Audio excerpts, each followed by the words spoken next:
একটা সময় ছিল যখন ভিভোর ফোন কিনলে মানুষ বলতো যে বিউটি ক্যাম, মেকআপ, হাবিজাবি এগুলা বলে পচাইতো। কিন্তু এখন দেখেন ভিভো তাদের X200 আল্ট্রা দিয়ে স্মার্টফোন ফটোগ্রাফি ইন্ডাস্ট্রি পুরো বদলায় দিছে।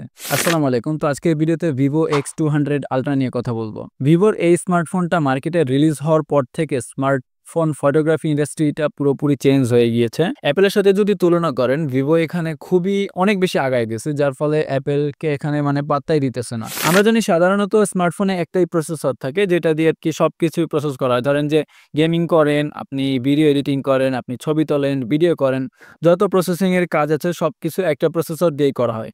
কিন্তু ভিভো X200 আল্ট্রাতে এক্সট্রা ২টা প্রসেসর আছে। একটা হচ্ছে গিয়ে লাইভ ফটো প্রসেসিং, মানে ফটো তোলার আগে আমরা ডিসপ্লেতে যেটা দেখি ওইটা প্রসেস করার জন্য একটা প্রসেসর, এবং ফটো প্রসেস করার জন্য একটা ডেডিকেটেড প্রসেসর আছে, যার ফলে ছবি তোলার পরে এটা খুবই ভালোভাবে প্রসেস করতে পারে, যার ফলে এটার ছবি অনেক অসাধারণ হয়ে থাকে।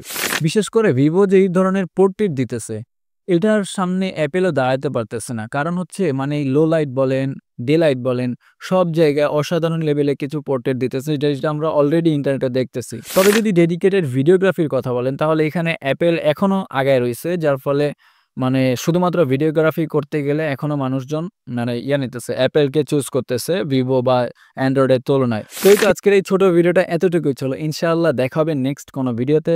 আসসালামু আলাইকুম।